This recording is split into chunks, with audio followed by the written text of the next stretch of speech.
Hello, my loves. Happy Thursday. Again. Somehow I'm vlogging on a Thursday. Okay, I just wanted to take a minute and let you know the chaos of my week, guys. So it's recital week, so everything is in like hyper super speed. So on top of my full-time job, I'm not only still teaching regular classes, please don't pay attention to my messy desk, right? I have had zero time to do any. I haven't even cleaned my apartment for my kids. They don't care. They love me anyway. Literally, time is not my friend this week at all. But don't get it twisted. I love every second of it. But there's just so many little details. I stayed late at the studio to talk to one of my dance teachers, my only other dance teacher, other than Miss Maddie, is my student assistant. But Tori Corrales, I love you and I thank you and I'm so grateful for you. We sat tonight and first of all made each other cry with "You're amazing, no, you're amazing, no, I should think you're amazing." Like as many positive, uplifting things that we could give each other tonight, we did, and I'm grateful for it because I needed it. I needed it. Yeah, so all the logistics that are going into this weekend, we just kind of wrote out like all the last minute stuff that needs to get done, and she's going to do a bunch of running around for me this weekend because I literally can't. I tweeted earlier today that if I could clone just one, you guys, if I could just clone one of me, this recital week would always be the week, because it's always like this. And I'll get to, I don't know what I'm going to get to in a second. I have no brain cells left. I just finally ate something, and I ate it. I inhaled that thing like it was my job. And now I have a headache because I waited too long to eat, which is not smart. We sat down and we were trying to figure out everything that was going to happen. And one of the funniest things, she's so funny, that I ordered recital t-shirts. Well, we're going to DIY them because to rush order them is going to be like $800. And we all know what's happening at the studio right now. And that's not in the budget, however.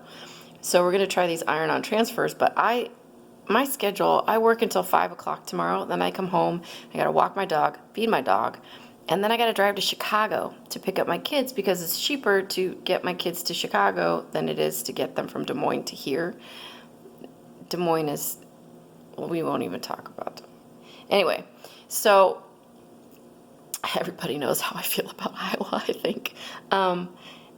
Anyway, so that's like almost a 3-hour drive, and then we got to drive back. So I have no time to run around. And then I work all day Saturday again until I'm going to try and get out of there about 4. But then I head right to the venue, and we have dress rehearsal until 9 o'clock. So I mean, I could go to Wally World or wherever I need to at 3 a.m. if necessary. I could be up until 5 o'clock in the morning on Sunday, rhinestoning and ironing on logos, recital logos to t-shirts. That doesn't matter, but God love her. She's like, let me take this from you. Let me do this for you. I will get the t-shirts. I will get the iron-on transfers. I have a printer. I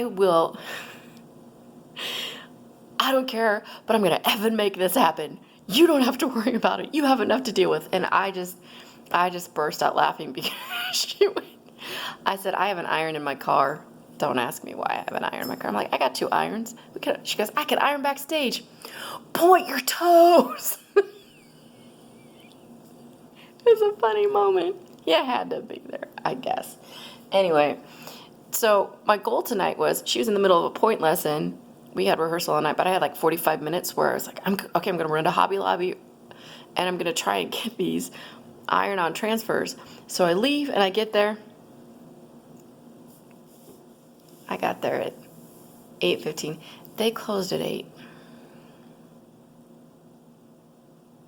So that did not happen. But in my mind, I'm like, all right, well, then I'll swing through CVS to get my prescription. My prescriptions, I take lisinopril, and what is this? Atorvastatin. I don't know what they are, but they help protect my kidneys. So I have to take those. But let's just, okay.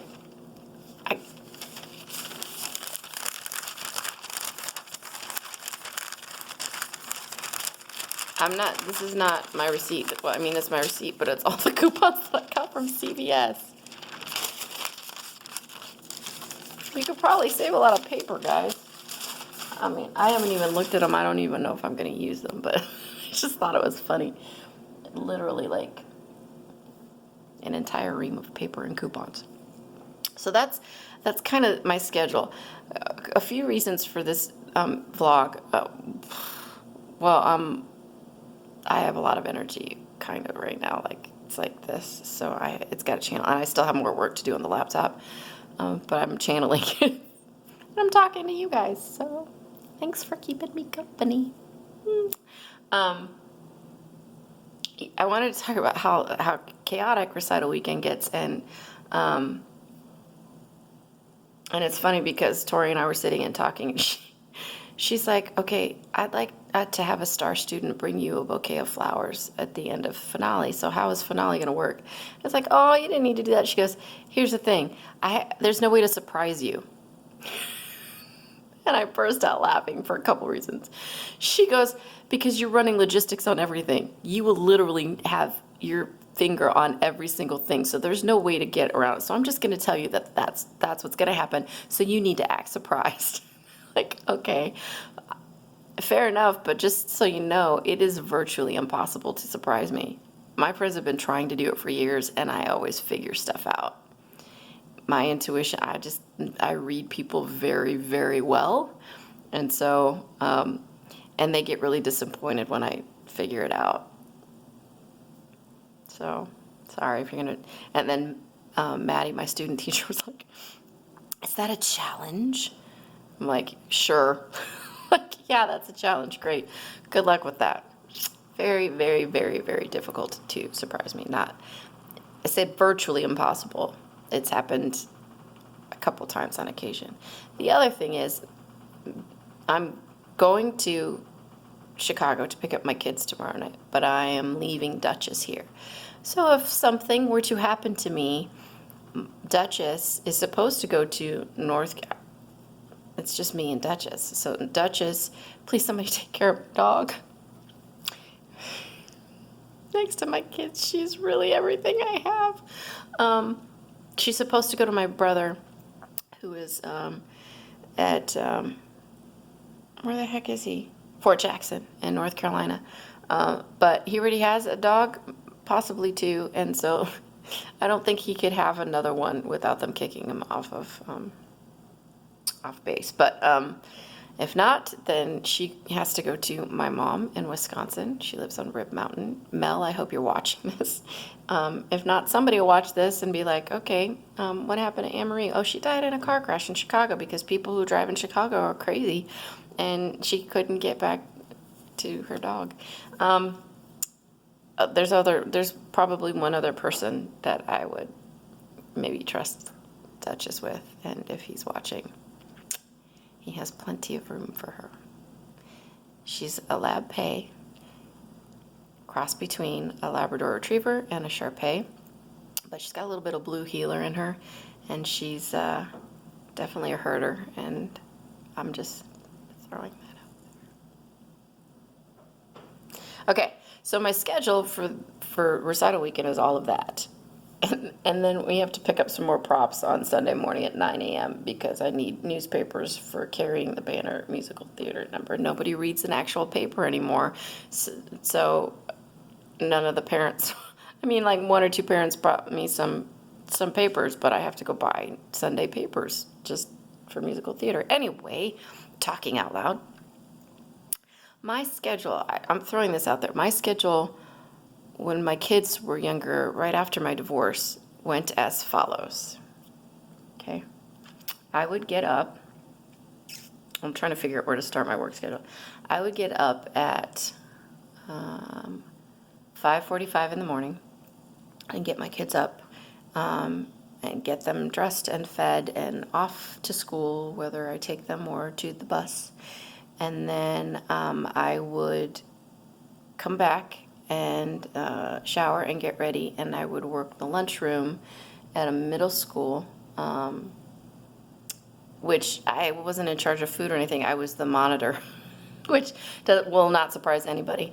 And I took care of like recess and stuff, and breaking up fights, and literally had one kid jump on my back like a spider monkey as I was trying to break up a fight. So good times.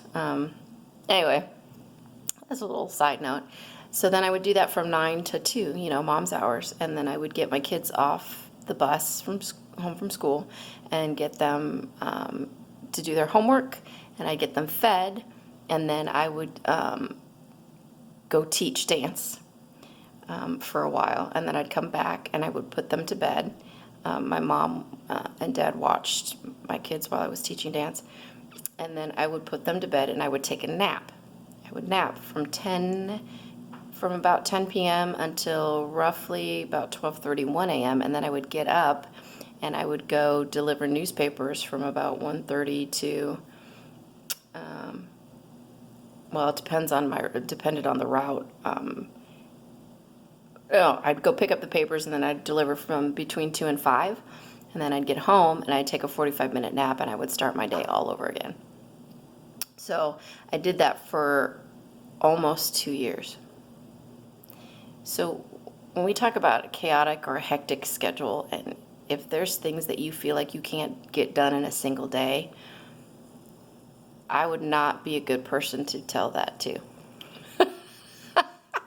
Because if you have 24 hours in a day, nothing is impossible. If you want it bad enough, you do what needs to be done. So, yeah, so this is like cake, but it's just funny because I like run around and everybody's like, let me help you. And I'm like, I'm so used to doing everything on my own that it's hard for me to accept help. But I'm grateful for it. I truly am, and I'm trying to get better about accepting it.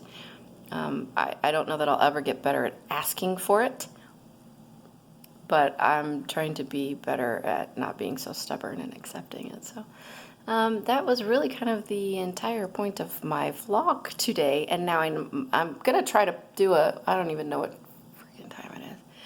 11:40. Can't see that.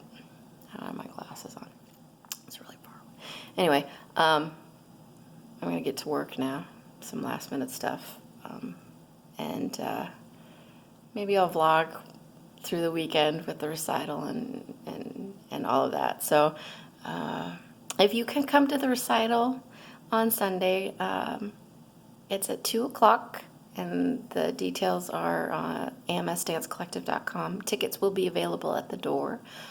I would love anybody who could come and support these kids. They've worked so hard, and I'm so excited for them to be able to dance on this stage. So, and I'm not going to think about anything else except for trying to really be present all weekend for them. And I'll think about the studio and everything that's happening with that later.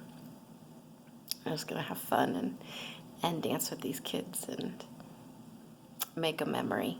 So, yeah, that's it. I hope you guys have a great night, and I'm going to try to do, that's what I went with that. I'm going to try to do a Throwback Thursday post here in a minute. I'm trying to find a video of me covering Love, Love, Natalie Cole's version, actually. L is for the way you look at me. O is for the only one I see. V is very, very extraordinary. E is even more than anyone that I adore. I don't know that's words, but I'm pretty sure it is. But I covered it, and I was going to post that, but I can't find it in my video file anywhere. So, yep. Okay, now I'm going to go. So, bye.